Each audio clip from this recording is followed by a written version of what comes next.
আসসালামু আলাইকুম। খুব মজার এই কুকিজ রেসিপিটি আমি আজকে আপনাদের সাথে শেয়ার করব। প্রথমে 200 গ্রাম পরিমাণে বাদাম নিয়ে নিয়েছি, আর এই বাদামগুলো আমি একেবারেই গুঁড়া করব না, সামান্য একটু ভেঙে নিব। এই কুকিজটি তৈরি করতে তেমন কিছুই প্রয়োজন নাই, মানে বাসায় যেগুলো থাকে তাই দিয়েই তৈরি করা যাবে। আপনার শুধুমাত্র বাদাম, কোকো পাউডার, গুঁড়া দুধ, চিনি আর একটা ডিম হলেই এই কুকিজটি তৈরি হয়ে যাবে। আমি সবগুলো উপকরণই এখানে মেপে দেখিয়ে দিব যেন আপনাদের তৈরি করতে কোনো অসুবিধা না হয়। এখানে 20 গ্রাম পরিমাণে কোকো পাউডার নিয়ে নিব। এখানে আমি ডিমটা ওজন করে দেখিয়ে দিচ্ছি।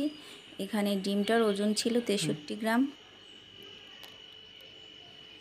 গুঁড়া দুধের পরিমাণ 15 গ্রাম।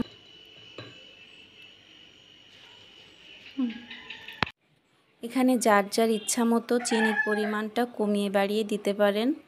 আমি দিয়েছি 72 গ্রামের মতো। আপনাদের ইচ্ছা মতো আপনারা চিনিটা কম বেশি দিতে পারেন। একটা শুকনা পরিষ্কার পাত্রে ডিমটা ভেঙে নিলাম, আর এর উপরে ওই চিনিটা দিয়ে দিব।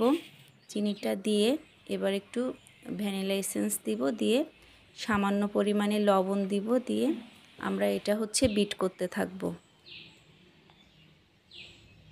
চিনিটা গলে যাওয়া পর্যন্ত বিট করতে থাকব।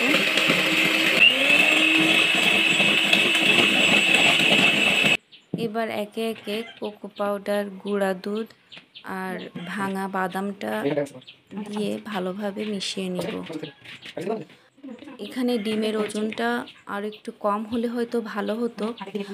ডিমের ওজন যদি 50 গ্রাম হতো, 50 থেকে 54 গ্রামের ভিতরে হতো, তাহলে জিনিসটা হয়তো আরও ভালো হতো। কারণ এখানে ডিমটা একটু বড় হয়ে যাওয়ার কারণে আমার এই কোকো পাউডার এবং বাদাম, দুধ এগুলো মেশানোর পরে যেন একটু পাতলা পাতলা মতো লাগতেছিল।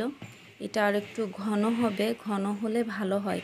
সেক্ষেত্রে আপনারা যদি 20 গ্রাম কোকো পাউডার, 15 গ্রাম দুধ এগুলো যদি নেন, তাহলে সেক্ষেত্রে আপনারা 50 থেকে 54 গ্রাম ওজনের ভিতরে যে ডিমটা পাবেন সেটাই ব্যবহার করার চেষ্টা করবেন। আমার এখানে ডিমটা একটু বড় হয়ে যাওয়ার জন্য আমার কাছে একটু যেন মনে হচ্ছে পারফেক্ট একটু কম এসেছে।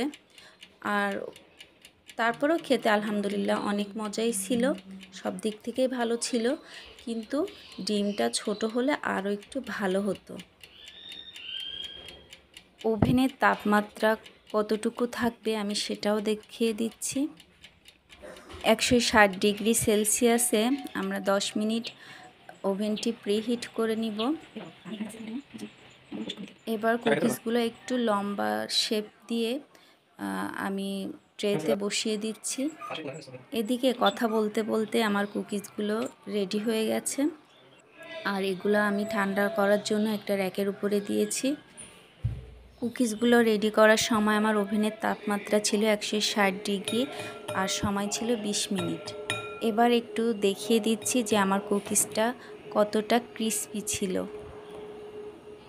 আমি বলবো একবার হলেও এই কুকিজটি বাসায় তৈরি করে দেখবেন, নিশ্চয়ই অনেক ভালো লাগবে। বড় থেকে বাচ্চাদের সবারই অনেক ভালো লাগবে। সবাই ভালো থাকবেন, সুস্থ থাকবেন, আর আমার চ্যানেলটির পাশে থাকবেন। আল্লাহ হাফেজ।